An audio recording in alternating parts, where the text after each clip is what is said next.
A menina maldita do cemitério. Olá, Cris e amigos. Vou contar uma história que me deixa muito assustada, mas eu acredito que eu devo revelar esse fato sobrenatural. Éramos 3 amigos inseparáveis: Nino, João, Guilherme e Henrique e Júnior. Morávamos em frente a um cemitério da Abolição em Fortaleza, aqui no Ceará. Todas as noites, nos encontrávamos na praça para contar histórias e lendas de terror. Era uma noite chuvosa e tortuosa. Um colega chamado Neném começou a contar uma história da menina dos olhos de fogo. Conta a lenda que essa menina vivia aos redores da primeira igreja construída no Meireles, brincando. E para má sorte dela, um belo dia, decidiu entrar na igreja à noite. Onde então, naquele momento, não tinha ninguém. Porém, as velas estavam acesas e de repente sopra um vento muito forte, onde as velas são derrubadas e começa um grande fogo. Os moradores tentaram apagar o fogo, mas sem sucesso.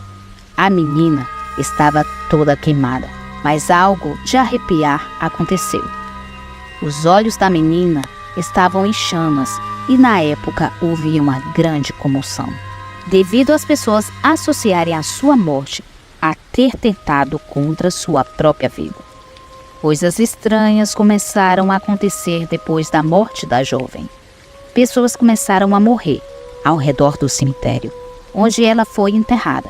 Gatos mortos e nada que estivesse perto daquele local permanecia vivo. O primeiro caso foi de um casal que tinha saído da beira-mar e inventaram entrar no cemitério por curiosidade. Então os jovens começaram a beber bebidas alcoólicas que eles tinham levado e também começaram a fumar cigarro. Eles dois tinham um estilo gótico e gostavam de ficar em sepulturas e mausoléus. Eles ficaram ali por cerca de 1 hora, conversando, fumando e bebendo, até que eles de repente viram uma menina toda queimada, com os olhos de fogo, olhando intensamente para eles. Eles ficaram muito assombrados e saíram em direção à sua casa, pois eles moravam no Castelo Encantado. O casal chegou em casa e o casal contou tudo para seus familiares e amigos, o que tinha acontecido com eles. Porém, ninguém deu atenção ao seu relato. Até que, 3 dias depois, eles amanheceram com uma febre e disse que estava vendo a menina ao lado deles, dizendo que ia levar a sua alma. Eles gritavam muito e deliravam por causa da febre alta. O casal foi levado à UPA, mas, infelizmente, com 12 horas depois de ter chegado à UPA, eles vieram a óbito. E o pior de tudo, falaram que foi ataque cardíaco nos dois. E isso ninguém soube explicar o que realmente aconteceu. Teve outra vez que Júnior ligou várias vezes para seus amigos falando que não conseguia dormir. E que em sua mente, que uma menina aparecia. E ela tinha olhos de fogo e seu corpo estava todo queimado. No dia seguinte, Júnior procurou o padre da paróquia, Nossa Senhora da Saúde, e falou do acontecido. E o padre falou a história verdadeira. Para que aquela coisa deixasse ele em paz, era necessário uma oração de paz, para que o espírito da jovem pudesse descansar. Ao sair da igreja, Júnior depara com a figura da menina com olhos de fogo. Ele fica paralisado. A menina permanecia olhando para Júnior, em cima do túmulo, lá no cemitério. Júnior foi depressa para sua casa e entrou em seu quarto e começou a fazer as suas orações. E pediu perdão pelos moradores do seu bairro por falta de respeito. Às 3 da manhã, Júnior acorda com a visita do espírito da menina. Júnior então lembra das palavras do padre, que era necessário fazer uma oração de libertação. Então Júnior começa a orar bem alto, onde à medida que ele vai rezando, o fogo nos olhos da menina vão apagando. E no final, o espírito da jovem se joga contra a parede, quebrando as luzes e rachando até a parede. Júnior nunca mais viu o espírito da menina, mas a sua vida nunca mais foi a mesma.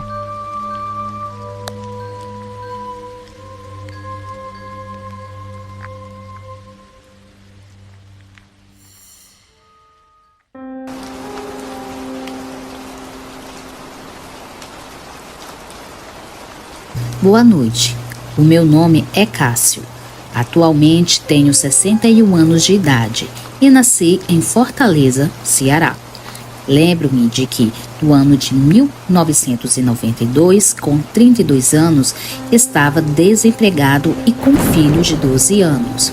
Minha esposa lavava roupa para fora, mas o dinheiro que ela ganhava mal dava para a nossa alimentação. E foi assim por um bom tempo, até que no ano seguinte, em 1993, consegui um emprego no interior da Bahia. O trabalho era em um sítio de um amigo do meu amigo, e eu teria que fazer um pouco de tudo. O que me fez aceitar o emprego foram os benefícios, como moradia, água e luz inclusas, alimentação e uma caminhonete D20, além de um salário bem considerado. O dono da propriedade se chamava Ronaldo, um senhor aproximadamente de 70 anos, viúvo, cujo os 3 filhos moravam em São Paulo e não queria trabalhar no sítio. No sítio também trabalhava uma cozinheira chamada Joana e uma ajudante de cozinha chamada Carmen, ambas com cerca de 50 anos, além de um senhor chamado João, de 65 anos, que fazia um pouco de tudo no local. Todos moravam no sítio do senhor Ronaldo. Passaram-se alguns meses e tudo estava indo normalmente, até que em uma certa noite fui acordada por batidas na porta de casa. Eram as 11 da noite, o que achei estranho, já que todos tinham o costume de dormir cedo. Ao atender a porta, encontrei o dono do sítio e o senhor João, ambos com semblantes fechados. Eles pediram minha ajuda para consertar uma cerca que estava danificada. Questionei o motivo de fazer aquele serviço tão tarde, sugerindo que poderíamos resolver no dia seguinte pela manhã. No entanto, o senhor Ronaldo queria consertar naquele exato momento. Apesar de chateado com o pedido, despedi-me da minha esposa e fui até a cerca com eles. Percebi que ambos estavam armados e algo parecia estranho. No caminho, vi um rastro de animais mortos, como galinhas, porcos e cabeças de gado. Fiquei surpreso e perguntei o que estava acontecendo. Foi quando me contaram sobre um problema antigo com uma fera que estava no sítio, destruindo cercas e matando os animais. Durante a conversa, avistamos um homem alto no telhado no galpão e dispararam tiros na sua direção, mas ele fugiu. Confuso com a situação, ri da ideia de lobisomem, sem acreditar na possibilidade. Isso irritou João e Ronaldo, que estavam convencidos de que era um lobisomem. No dia seguinte, contei tudo para minha esposa, o ocorrido, que foi achado tudo muito estranho, porém não acreditou na história do lobisomem. Acabamos rindo com tudo aquilo. Passaram-se alguns dias do ocorrido e me lembro que estava na casa do senhor Ronaldo e fui para a cozinha para pegar um pouco de café, pois eu ia acender um cigarro. Lá estava a cozinheira Joana com sua ajudante de cozinha Carmen. Ambas estavam preparando o almoço. Foi quando Carmen me indagou algo que me deixou confuso instantaneamente. Ela me perguntou se eu tinha ouvido falar do Márcio, um rapaz que morou no sítio, na mesma casa em que eu estava morando atualmente com minha família. Respondi que não, que em nenhum momento eu tinha ouvido falar do Márcio. Foi quando ambas as mulheres se olharam com uma cara tipo, conto ou não conto? O que vocês têm para falar para mim? Me conta logo quem é o tal Márcio. Elas não quiseram me contar de imediato, só depois de muita insistência da minha parte é que elas acabaram me contando e me pediram para guardar segredo. pois se o Ronaldo soubesse que elas me contaram sobre o caso do Márcio, com certeza poderiam perder os seus empregos. E eu falei que o segredo morreria comigo. Elas contaram que o Márcio morava na minha casa atual. Márcio era um homem de 40 anos, o mesmo não tinha família. Ele estava aqui no sítio por cerca de 10 anos. Uma vez o Márcio tinha nos contado que havia uma fera nas redondezas do sítio e que 2 vezes ele havia acordado com uivos do lado de fora da casa. Segundo ele, a fera era um lobisomem. Lógico que ninguém acreditou nele. Achou que ele estava delirando. O próprio Ronaldo duvidou de tudo aquilo na época. No entanto, Márcio falou para termos cuidado, pois o que ele havia visto era sim um lobisomem. Com o passar do tempo, Márcio começou a andar armado, pois temia que aquela criatura pudesse tentar algo contra sua vida ou contra a vida de alguém do sítio. Aquilo tudo começou a nos dar a ideia de que o Márcio estava ficando doido. Foi quando, numa madrugada, ouvimos barulhos de tiro vindo do sítio, na direção da casa do Márcio. A mesma casa na qual você mora com sua família hoje, Cássio. Segundo elas, essa madrugada foi sinistra demais. Foi quando o senhor Ronaldo, junto com o senhor João Correiro, armados, voltaram para casa no carro do Márcio. Ao chegar lá, viram a casa completamente revirada, com marcas de brigas pelo local. No entanto, Márcio nunca mais foi visto. A polícia chegou ao local no dia seguinte, mas descartou homicídio, pois o corpo de Márcio nunca foi encontrado.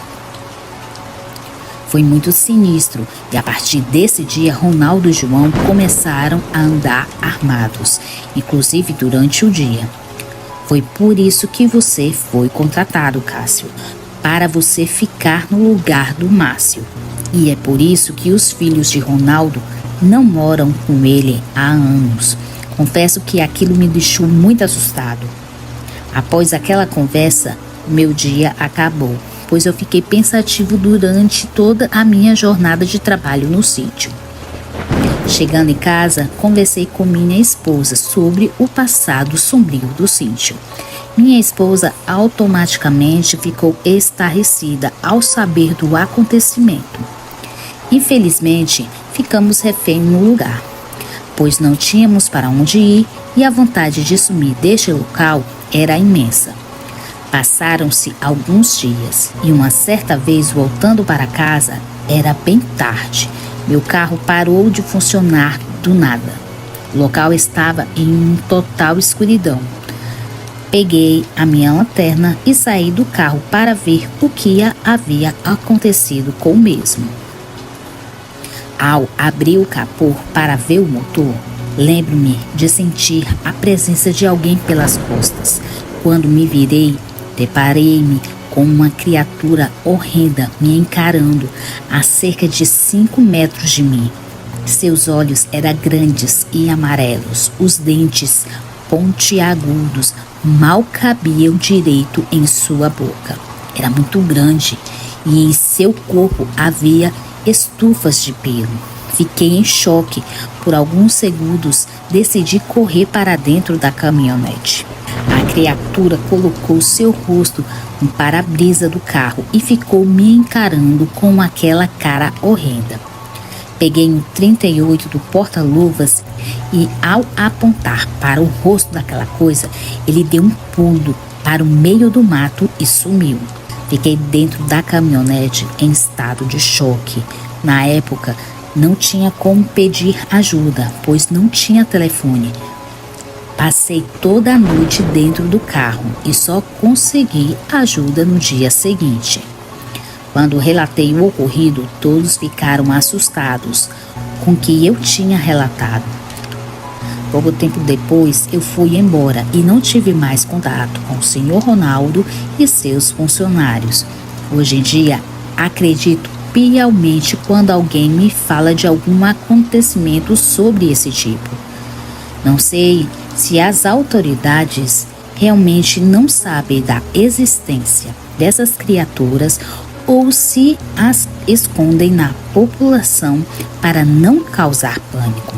Porém, hoje em dia, eu sou a prova viva de que lobisomens existem sim e estão entre nós.